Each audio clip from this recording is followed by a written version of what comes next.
हो गया है आपकी खबर आपका फायदा का। डिजिटल सूदखोरों के खिलाफ जी बिजनेस ने एक मुहिम चलाई। इस मुहिम का नाम था ऑपरेशन हफ्ता वसूली और इसके बाद एजेंसियां लगातार एक्शन में हैं। फर्जी लोन एप्स के चाइनीज कनेक्शन का हमने खुलासा किया। हमने आपको बताया कि किस तरह से ये लोन एप्स आपको हैरेस करते हैं, आपकी मजबूरी का फायदा उठाते हैं, आपको धमकाते हैं, आपके डेटा की चोरी करते हैं। चाइनीज का कनेक्शन हमने इसमें आपको दिखाया था। इसके बाद आरबीआई से लेकर पुलिस से लेकर तमाम एजेंसियां हरकत में आई। कुछ लोग अरेस्ट हुए जिसमें कुछ चाइनीज भी शामिल हैं। उनके बैंक खाते सीज किए गए, लेकिन अब उन लोगों ने वसूली का नया रास्ता ढूंढ लिया है। रिकवरी के लिए रेजर पे और पेटीएम जैसे पेमेंट गेटवे का सहारा वो लोग ले रहे हैं। अब ईडी इसमें कूदा है। ईडी के रडार पर 2 दर्जन से ज्यादा लोन ऐप्स हैं जिन पर एक्शन की तैयारी है।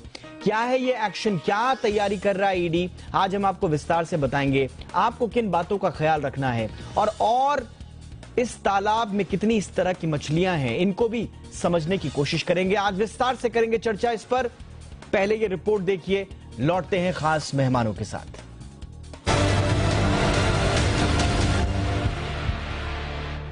पैसे चाहिए, पैसे के लिए आराम कर रहा हूँ। पैसे दिया तो मैं नहीं करता हूँ। कुछ भी करो, भीख मांगो पर पेमेंट चाहिए मेरे को, समझ आ रहा है ना। ऑपरेशन हफ्ता वसूली, जी बिजनेस की वो मुहिम जिसने फटाफट लोन देने वाली डिजिटल कंपनियों का पर्दाफाश कर दिया। हमारे स्टिंग के बाद से इन डिजिटल लेंडिंग कंपनियों पर लगातार एक्शन हो रहे हैं। हमने बीते साल अप्रैल में लेंडिंग एप्स के चाइनीज कनेक्शन का भी खुलासा किया था। अब तक कई चीनी नागरिक अरेस्ट हो चुके हैं और उनके खातों को सीज किया जा चुका है। लेकिन ये लोग इतने शातिर हैं कि एक रास्ता बंद होते ही रिकवरी के दूसरे रास्ते खोजने लगते हैं। लेकिन अब इन डिजिटल सूदखोरों की कोई चाल नहीं चल पाएगी, क्योंकि अब ये ईडी के रडार पर आ गए हैं। ईडी यानी प्रवर्तन निदेशालय ने चीनी निवेश वाली फिनटेक कंपनियों पर एक्शन शुरू कर दिया है। ईडी के साथ साथ कई राज्यों की साइबर पुलिस भी जांच में जुट गई है। ईडी इन कंपनियों की मनी लॉन्ड्रिंग और फेमा एंगल से जांच कर रही है। ईडी ने बैंकों से एप्स के ट्रांजैक्शन डेटा मांगे हैं। ईडी बैंकों की ओर से की गई ढिलाई और पैसे कहां से आए और कहां जा रहे थे, इसकी जांच कर रही है। ईडी, सीआईडी और राज्यों के साइबर सेल ने रेजर पे, पेटीएम जैसे पेमेंट गेटवेज कंपनियों को भी चिट्ठी लिखकर संदिग्ध लेंडिंग एप्स के ट्रांजैक्शन रोकने को कहा है। ईडी इस बात की भी जांच कर रही है कि पेमेंट गेटवेज ने केवाईसी ठीक से किया या नहीं। एजेंसियों की सख्ती देखकर पेमेंट गेटवे भी अलर्ट हो गए हैं। रेजर पे ने अब तक 400 से ज्यादा लेंडिंग एप्स को बैन कर दिया है। ईडी, सीआईडी और राज्यों के साइबर सेल ने जांच के बाद 2 दर्जन से ज्यादा एप्स की लिस्ट तैयार की है जो नियमों के खिलाफ जाकर काम कर रहे हैं। स्नैपिट लोन, बबल लोन, गो कैश और फ्लिप कैश ऐप के नाम सामने आए हैं। हमने भी ऑपरेशन हफ्ता वसूली के दौरान 52 डिजिटल लेंडिंग एप्स की रिसर्च की थी। इनमें से 26 डिजिटल लोन कंपनियों के बारे में पर्याप्त जानकारी मौजूद नहीं थी।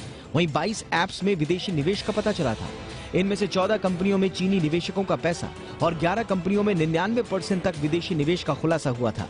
हमारी मुहिम का ये असर है कि अब रिकवरी के लिए धमकाने वाले और भारतीयों की मेहनत की कमाई को चीन पहुंचाने वाले लेंडिंग एप्स पर नकेल कसी जा रही है। अब तक 31 से ज्यादा लोग अरेस्ट किए जा चुके हैं, जिनमें 5 चीनी नागरिक शामिल हैं। गूगल भी लगातार इन पर एक्शन ले रहा है और हाल ही में 118 लोन एप्स को प्ले स्टोर से हटाया गया है। कोरोना काल में छोटे डिजिटल लोन लेने के मामले जितनी तेजी से बढ़े, उतनी ही तेजी से लोन रिकवरी के लिए टॉर्चर का खेल भी शुरू हुआ। हमारी भी अपील है कि आप ऐसे लेंडिंग ऐप से लोन लेने से बचें और अगर लोन लेने की नौबत आ भी जाए तो जांच लें कि ये आरबीआई के दायरे में जरूर आते हैं। आप डिजिटल सूदखोरों से बिल्कुल न घबराएं और किसी भी तरह के दुर्व्यवहार पर तुरंत साइबर सेल में शिकायत करें। ब्यूरो रिपोर्ट, जी मीडिया।